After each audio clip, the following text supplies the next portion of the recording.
ఈ పాఠంలో మనం జక్కయ్య అనే ఒక విచిత్ర వ్యక్తిని కలుసుకుంటాము. జక్కయ్య ఒక సుంకరి, సుంకపు గుత్తదారుడు. అతడు రక్షణ పొందిన విధానం ఎంతో ఆసక్తిదాయకమైన వృత్తాంతం. ఆ తరువాత 10 తలాంతుల ఉపమానం. యేసు యెరూషలేము నగరంలో ప్రవేశించి ఆ పట్టణం యొక్క అధ్వాన్న స్థితిని చూచి ఏడ్చాడు. యేసు దేవాలయమును శుద్ధి చేశాడు. యెరికో పట్టణంలో మేడి చెట్టెక్కిన జక్కయ్యను పేరు పెట్టి పిలిచి రక్షించిన యేసు ప్రభువును సందర్శిద్దాము రండి. యెరూషలేముకు యేసు వెడుతున్నాడు. అక్కడ శిలువ ఆయన కోసం సిద్ధంగా ఉంది. లూకాసు వార్త 19వ అధ్యాయం 1వ వచనం నుండి యేసు సంచరిస్తూ యెరికో పట్టణంలో ప్రవేశించి దాని గుండా వెడుతున్నాడు. ఇదిగో, సుంకపు గుత్తదారుడు, ధనవంతుడు అయిన జక్కయ్య అనే పేరుగల ఒకడు యేసు ఎవరో అని చూడగోరాడు. గాని పొట్టివాడైనందున జనులు గుంపు కూడి ఉండడం వలన చూడలేకపోయాడు.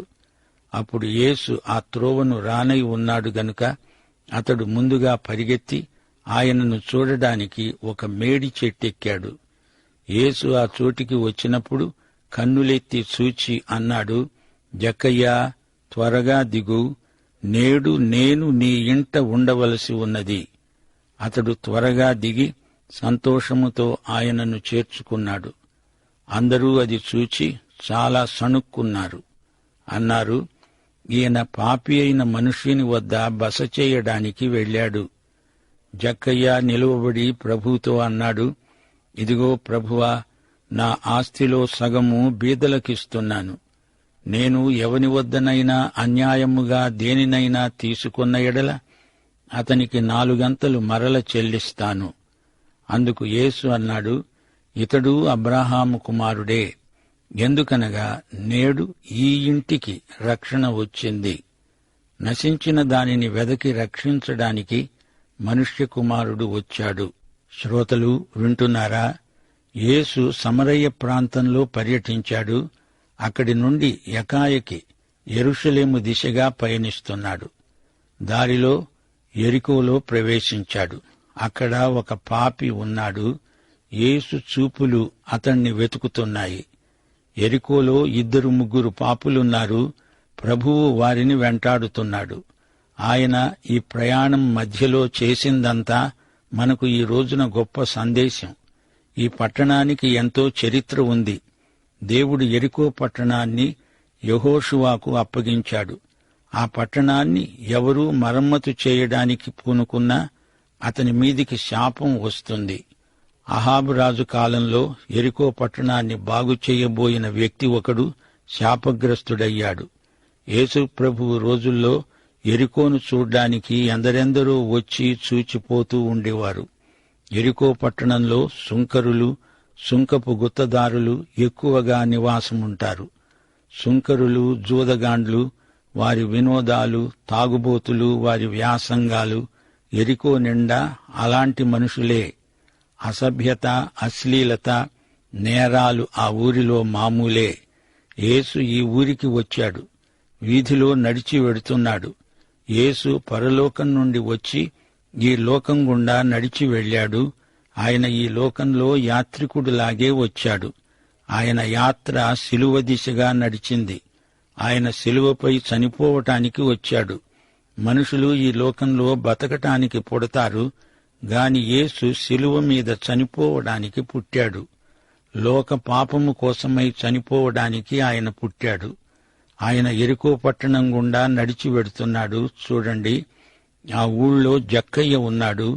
అతన్ని గురించి 3 మాటలు చెప్పబడ్డాయి. 1, అతని పేరు జక్కయ్య.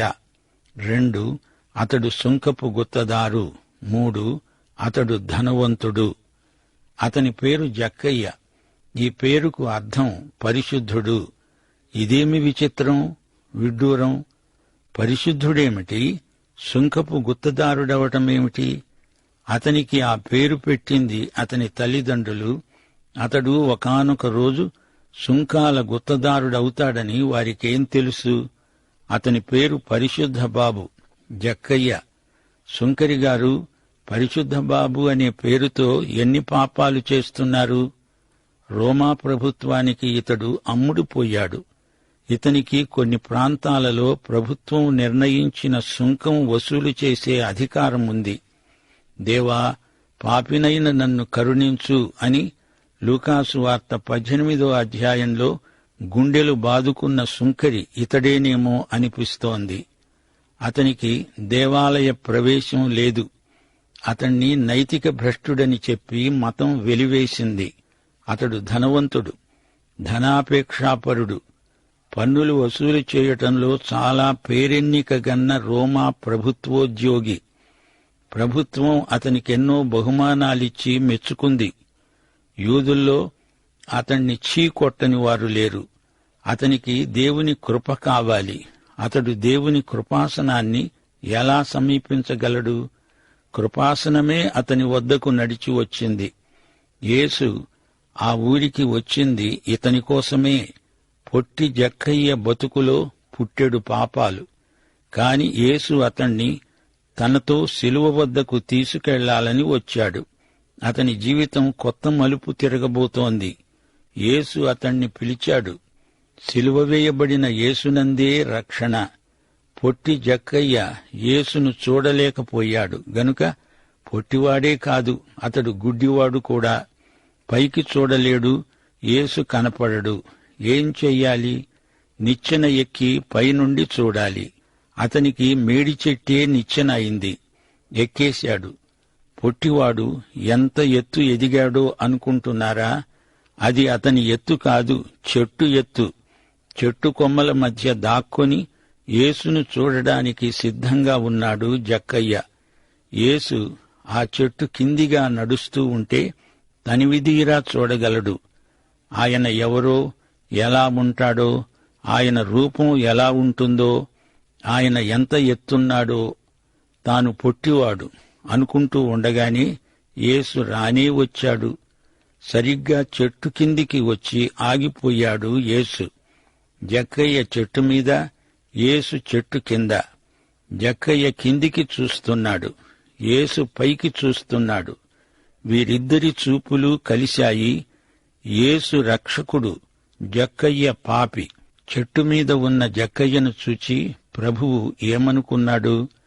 నన్ను చూడడానికి నీవంత ప్రయాసపడాలా జక్కయ్య?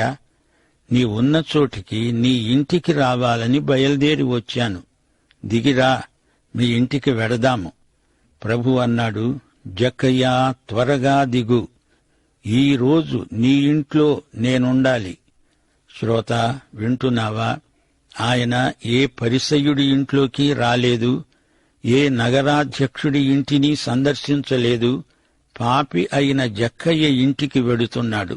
దేవా, పాపినైన నన్ను కనికరించు అనే ప్రార్థనే యేసుకు ఆహ్వానం. జక్కయ్యకు అతని ఇంటిల్లిపాదికి ఆ రోజు పండగ. అయితే మతనాయకులు సణిగారు, గుసగుసలు పోయారు. యేసు సుంకాల జక్కయ్య ఇంటికి భోజనానికి వెళ్ళాడు చూడండి అన్నారందరూ. జక్కయ్య యేసు ప్రభువు ముఖాముఖి సంభాషణ ఏమిటో మనకు చెప్పబడలేదు గాని జక్కయ్య బయటికి వచ్చి ఆ జనం మధ్య నిలువబడి సాక్ష్యమిస్తున్నాడు. అయ్యలారా, అమ్మలారా, నేను బీదలను దోచుకు తినేవాణ్ణి అని మీకందరికీ తెలుసు. ఇందులో దాపరికమేదీ లేదు. నేను ప్రభువు దగ్గర ఒప్పుకున్నాను. నిర్గమకాండం 22వ అధ్యాయం ప్రకారం అన్యాయంగా నేను సంపాదించింది మాత్రమే కాకుండా దానికి అదనంగా 4 రెట్లు తిరిగి ఇచ్చేస్తాను. దానికంటే ముందుగా నా ఆస్తిలో సగం బీదలకు దానం చేస్తాను. అందరూ ఆశ్చర్యపోయారు. శ్రోత, ప్రభువు నీతో కూడా ముఖాముఖిగా మాట్లాడగోరుతున్నాడు. నీ అక్కర ఏదో ఆయనకు చెప్పు. దానిని ఆయన ఎలా తీర్చబోతున్నాడో ఆయనే నీకు చెబుతాడు, చూపుతాడు. యేసు ఎవరో చూడడం కాదు, ఆయన ఏమి చేస్తాడో అది అనుభవించగలవు. జక్కయ్య తన పాపాలను ఒప్పుకున్నాడు. ఆ పాపానికి పరిష్కారం యేసు అతనికి చూపాడు. ఏమిటా పరిష్కారం? ఆయన యెరూషలేముకు వెడుతున్నాడు. శిలువ మీద చనిపోతాడు. శిలువ మరణంలో జక్కయ్య పాపాలకు శిక్ష విధించబడుతుంది. యేసు శిలువ మరణమే జక్కయ్యకు, నీకు, నాకు పాప విమోచన కరుణాపీఠం. దేవునికి స్తోత్రం. జక్కయ్య సుంకరిగా ఉన్నప్పుడు అతణ్ణి దేవాలయంలోకి యాజకులు రానివ్వలేదు. గాని యేసే కరుణాపీఠమై అతణ్ణి సందర్శించాడు. జక్కయ్య యేసు కోసం తీర్మానం చేసుకొని కొత్త మనిషి అయ్యాడు. శ్రోత, నీ మాటేమిటి? యేసు నీకోసమే శిలువ మీద నీ పాపాలను మోసి దేవుని గొర్రెపిల్లగా బలియాగమయ్యాడు. ఆయనను ఈ క్షణమే స్వకీయ రక్షకునిగా, ప్రభువుగా అంగీకరించమని యేసు నామమున నిన్ను అభ్యర్థిస్తున్నాము. సరే, జక్కయ్యను గురించి ప్రభువు ఏమన్నాడు? ఈ రోజున జక్కయ్య ఇంటికి రక్షణ వచ్చింది. ఇతడిప్పుడు విశ్వాసమును బట్టి అబ్రహాము కుమారుడు. అబ్రహాములాగా విశ్వాసమును బట్టి నీతిమంతుడయ్యాడు. జక్కయ్య తన విశ్వాసాన్ని గురించి చెప్పటం కాదు, చూపాడు. అతని జీవితంలో మార్పు అందరికీ కనిపించింది. యాకోబు పత్రిక 2:18 నేను నా క్రియల చేత నా విశ్వాసమును నీకు కనపరుస్తాను. జక్కయ్య అలాగే చేశాడు. యేసు నీ హృదయపు తలుపు తట్టుతున్నాడు. తలుపు తీస్తే ఆయన నీలోకి వస్తాడు. నీలో ఆయన, ఆయన నీలో ఉంటారు. నీతో ఆయన, ఆయనతో నీవు భోజనం చేస్తారు. ఇప్పుడు 11వ వచనం నుండి మినాలను గురించిన ఉపమానం. వారు ఈ మాటలు వింటూ ఉండగా తాను యెరూషలేముకు సమీపముగా ఉండడం వలన, దేవుని రాజ్యము వెంటనే అగపడుతుందని వారు తలంచటము వలన ఆయన మరి ఒక ఉపమానం చెప్పాడు. ఏమనగా, రాజకుమారుడు ఒక రాజ్యము సంపాదించుకొని మరల రావాలని దూరదేశమునకు ప్రయాణమై తన దాసులను 10 మందిని పిలిచి వారికి 10 మినాలనిచ్చి, నేను వచ్చే వరకు వ్యాపారము చెయ్యండని చెప్పాడు. అయితే అతని పట్టణస్థులు అతణ్ణి ద్వేషించి, ఇతడు మమ్ములను ఏలడము మాకిష్టము లేదని అతని వెనుక రాయబారము పంపారు. అతడు ఆ రాజ్యము సంపాదించుకుని తిరిగి వచ్చినప్పుడు ప్రతివాడు వ్యాపారము వలన ఏమేమి సంపాదించాడో తెలుసుకోవడానికి తాను సొమ్మిచ్చిన దాసులను తన వద్దకు పిలువమని ఆజ్ఞాపించాడు. మొదటివాడు ఆయన ఎదుటికి వచ్చి అన్నాడు, అయ్యా, నీ మీనా వలన 10 మీనాలు లభించాయి. అతడన్నాడు, భళా మంచిదాసుడా, నీవు ఈ కొంచెములో నమ్మకముగా ఉన్నావు గనుక 10 పట్టణముల మీద అధికారివై ఉండు. అంతట రెండోవాడు వచ్చి, అయ్యా, నీ మీనా వలన 5 మీనాలు లభించాయి అనగా అతడన్నాడు, నీకు 5 పట్టణముల మీద అధికారమున్నది, ఇస్తున్నాను. అంతటా మరి ఒకడు వచ్చి, అయ్యా, ఇదిగో నీ మీనా, నీవు పెట్టని దానిని ఎత్తుకునేవాడవు, విత్తని దానిని కోసేవాడవు అయిన కఠినుడవు గనుక నీకు భయపడి దీనిని రుమాలున కట్టి ఉంచాను. అందుకతడు, చెడ్డదాసుడా, నీ నోటి మాటను బట్టే నీకు తీర్పు తీరుస్తాను. నేను పెట్టని దానిని ఎత్తేవాడను, విత్తని దానిని కోసేవాడను అయిన కఠినుడనని నీకు తెలిసి ఉండగా నీవెందుకు నా సొమ్ము షాహుకారుల వద్ద ఉంచలేదు? అట్లు చేసి ఉండిన ఎడల నేను వచ్చి వడ్డీతో దానిని తీసుకునేవాణ్ణి అని వానితో చెప్పి, వీని వద్ద నుండి ఆ మీనా తీసివేసి 10 మీనాలు గలవానికి ఇవ్వండి అని దగ్గర నిలిచిన వారితో చెప్పాడు. వాడు, అయ్యా, వానికి 10 మీనాలు కలవే అన్నాడు. అందుకతడు అన్నాడు, కలిగిన ప్రతివానికి ఇవ్వబడుతుంది, లేనివాని వద్ద నుండి వానికి కలిగినది తీసివేయబడుతుంది అని మీతో చెబుతున్నాను. నేను తమను ఏలడానికి ఇష్టము లేని నా శత్రువులను ఇక్కడికి తీసుకుని వచ్చి నా ఎదుట సంహరించండి అని చెప్పాడు. యేసు ఈ మాటలు చెప్పి యెరూషలేముకు వెళ్లాలని ముందుకు సాగిపోయాడు. ప్రియశ్రోతలు, వింటున్నారా? యేసు రాజ్యం స్థాపించడానికి రెండోసారి మళ్లీ వస్తాడు. ఆయన రాజ్యం వాయిదా వేయబడింది. ఈ ఉపమానంలోని రాకుమారుడు యేసుక్రీస్తే. ఆయన రాజ్యాన్ని తన తండ్రి నుండి స్వీకరిస్తాడు. ఆయనను ఎవరూ రాజుగా చెయ్యనక్కర్లేదు. ఎవరూ ఆయనకు ఓటు వేయాల్సిన అవసరం లేదు. ఆయనను అంగీకరించిన వారిదే నిత్యరాజ్యం, నిత్య జీవం. తిరస్కరించిన వారికి నిత్య నాశనం. మొదటిసారి ఆయన రక్షకుడుగా వచ్చాడు. రెండోసారి ఆయన రాజుగా వస్తాడు. అయితే మొదటిసారి ఆయన వచ్చినప్పుడు ఆయనను లోకం నిరాకరించింది, సిలువ వేసింది. ఆయన రెండోసారి రాకముందు మనకాయన మీనాలు, తలాంతులు ఇచ్చాడు. ఆయన సేవకులందరికీ ఆయన అవకాశాలిచ్చాడు. మినా అనేది అవకాశానికి పోల్చబడింది. నీవు గృహ నిర్వాహకుడవు. నీ యజమానికి నష్టం కలిగించకూడదు. నీ మినాను వాడుకలో పెట్టి దాన్ని వృద్ధి చేసి ఆయన వచ్చినప్పుడు లెక్క అప్పగించాలి. నీ మినా ఒక పట్టణం కావచ్చు, కొందరు ప్రజలు కావచ్చు, లేదా నీ కుటుంబమే కావచ్చు. అది ఏమైనా ఎంతదైనా నీవు నమ్మకంగా ఉండాలి. ప్రియ శ్రోత, నీవు ప్రభువును నమ్ముకున్నావా? ఆయనకు నీవు విశ్వసనీయుడివా? ఆయన నీకిచ్చింది అభివృద్ధిపరుచుకుంటున్నావా? నీ విశ్వసనీయతను బట్టి ఆయన నీకు బహుమానమిస్తాడు. లూకాసు వార్త 19:29 నుండి ఆయన ఆలివు కొండ దగ్గర ఉన్న బేత్పగే, బేతనియా అనే గ్రామముల సమీపమునకు వచ్చినప్పుడు తన శిష్యులనిద్దరిని పిలిచి అన్నాడు, మీరు ఎదట ఉన్న గ్రామమునకు వెళ్ళండి. అందులో మీరు ప్రవేశించగానే కట్టబడి ఉన్న ఒక గాడిద పిల్ల మీకు కనపడుతుంది. దానిమీద ఏ మనుష్యుడు ఎన్నడూ కూర్చుండలేదు. దానిని విప్పి తోలుకుని రండి. ఎవరైనా మీరెందుకు దీనిని విప్పుతున్నారు అని మిమ్మును అడిగిన ఎడల ఇది ప్రభువుకు కావలసి ఉన్నదని అతనితో చెప్పండి అని చెప్పి వారిని పంపివేశాడు. పంపబడిన వారు వెళ్లి ఆయన తమకు చెప్పినట్లే కనుగొని ఆ గాడిద పిల్లను విప్పుతూ ఉండగా దాని యజమానులు, మీరు గాడిద పిల్లను ఎందుకు విప్పుతున్నారని వారిని అడిగారు. అందుకు వారు, ఇది ప్రభువునకు కావలసి ఉన్నది అన్నారు. తరువాత వారు యేసునొద్దకు దానిని తోలుకొని వచ్చి ఆ గాడిద పిల్ల మీద తమ బట్టలు వేసి యేసును దానిమీద ఎక్కించి ఆయన వెళ్లుతూ ఉండగా తమ బట్టలు దారి పొడుగునా పరిచారు. ఆలివ్ కొండ నుండి దిగే చోటికి ఆయన సమీపిస్తున్నప్పుడు శిష్యుల సమూహమంతా సంతోషిస్తూ దేవుణ్ణి స్తోత్రము చేయసాగారు. ప్రియ శ్రోతలు, వింటున్నారా?